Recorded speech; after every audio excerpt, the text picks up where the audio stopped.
Bismillahirrahmanirrahim. Tidaklah Allah memberikan kepada kita ujian kecuali salah satu alasannya pengen menghapuskan dosa. Idza kathurat dzunubul 'abdi wa lam yakun lahu min 'amalin liyukaffiraha fabtalahu Allahu bil hazan liyukaffiraha.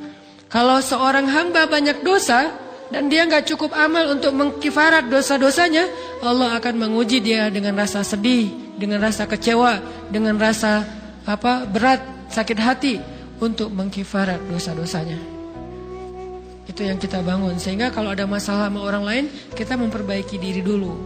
Bukan sibuk dengan kesalahan dia terus menerus yang gak mau kita maafin. Misalnya ada teman kita nih, jadi clash sama kita. Hal pertama yang kita bangun, astagfirullahaladzim, saya banyak dosa nih. Tapi kan yang salah dia, ya. Tapi mungkin dia nggak akan mengatakan kalimat itu, nggak akan bersikap kayak gitu kalau kita nggak punya dosa.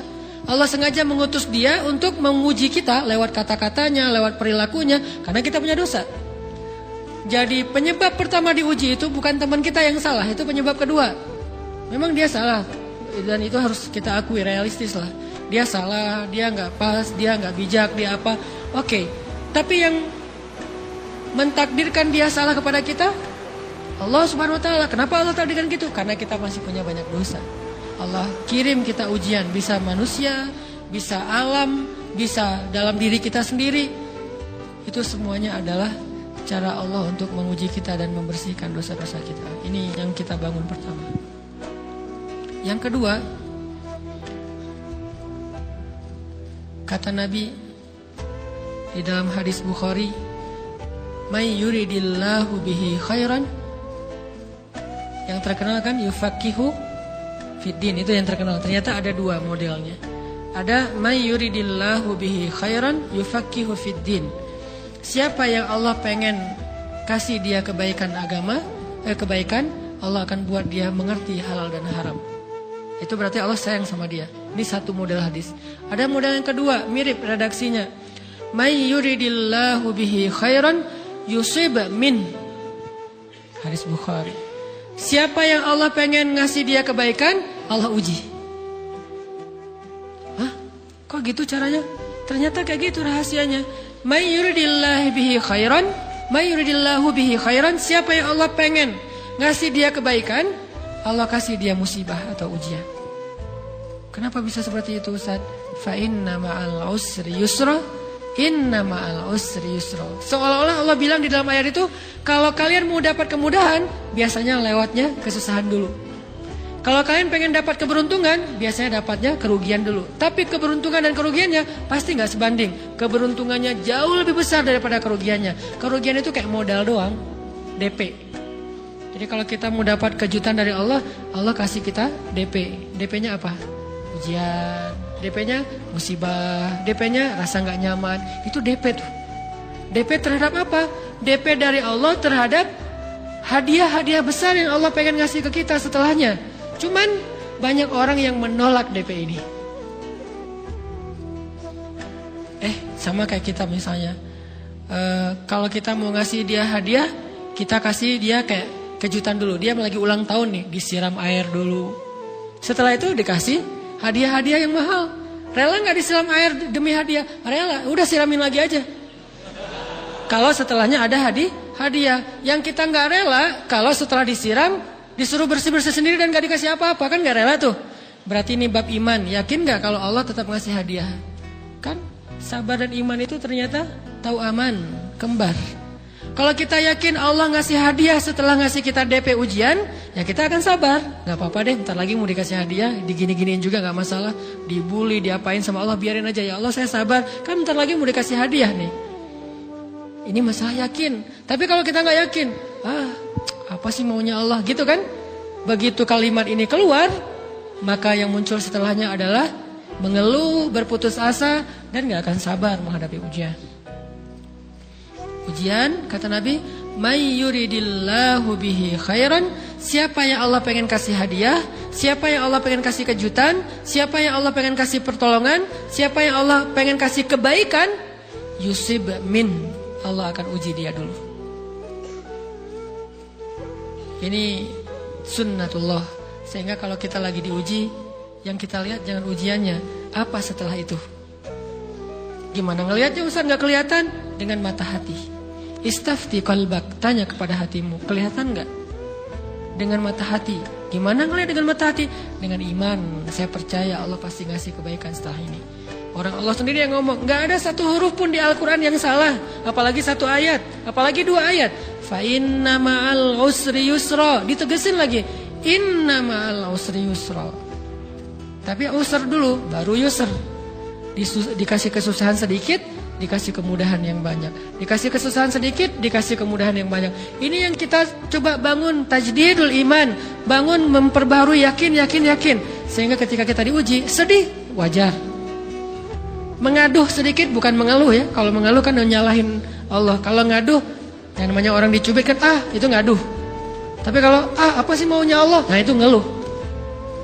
Antara mengadu dengan mengeluh berbeda. Mengaduh, itu manusiawi. Sedih, itu manusiawi. Air mata, bahkan bukan hanya manusiawi, itu rahmat dari Allah. Orang yang gak bisa menangis itu yang bahaya. Kalau kita masih bisa menangis, berarti kita masih peka hatinya. Bukankah anak kecil paling sering menangis?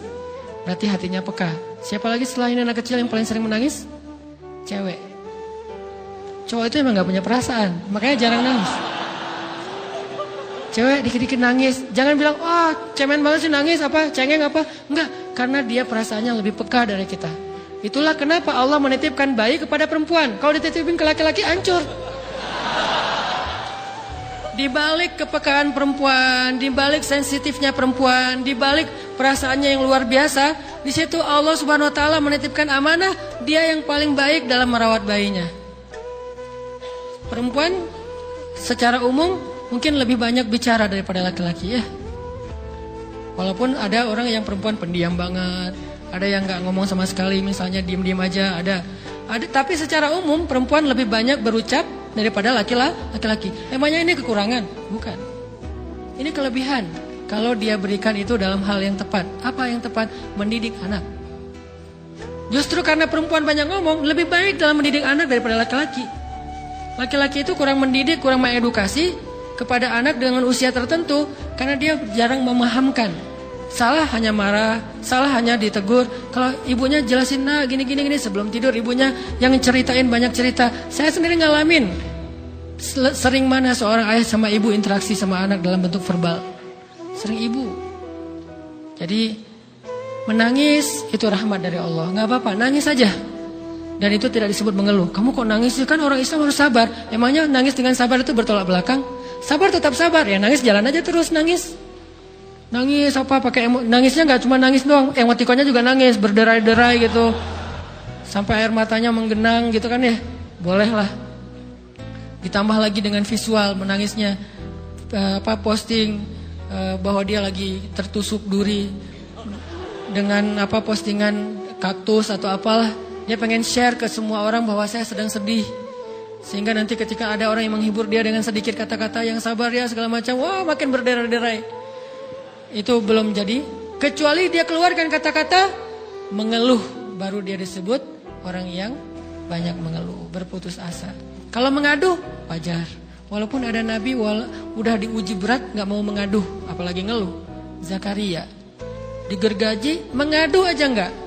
Kenapa? Karena kata malaikat, kalau kamu mengaduh sedikit aja, maka Allah Subhanahu wa taala akan menghancurkan kaum ini. Dia kasihan kepada kaumnya, enggak mau mengaduh. Satu-satunya orang yang kita tidak boleh mengadu hanya orang tua. Atau itu mengeluh kalau untuk orang tua. Kalau yang lain enggak disebut mengeluh. Kalau ke teman, malas enggak apa-apa. Jangan sering-sering tapi. Apaan sih? Ke teman boleh. Tapi ke orang tua, saja, itu bukan lagi mengadu, itu sudah mengeluh. Khusus untuk orang tua. Kalau di antara manusia. Kalau kepada Allah dan Rasul, pastinya lebih dari itu. Ketika kita diam saja, tidak langsung beranjak sami'na wa ata'na labbaika ya rabbi wa sa'daik, enggak memenuhi panggilan Allah, itu sudah disebut bagian dari kufur ingkar. Tapi minimal kita mungkin masih mengaduh, kita masih menangis, kita masih lelah, kita masih merasa lemah. Setidaknya kita tidak mengeluh.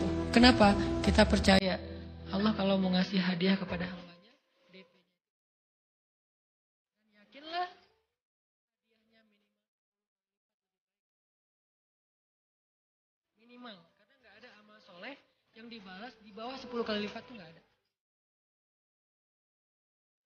Amal soleh, amal ya, bukan niat. Amal yang udah kita kerjakan, minimal dibalas 10 kali lipat. Minimal. Maksimalnya, bighairi hisab. Tanpa batas. Kayak sedekah. Tapi tetap aja ayat sedekah di akhirnya ujung-ujungnya apa? Bighairi hisab juga kan? Berarti sedekah itu minimal dibalas 700 kali lipat. Minimal.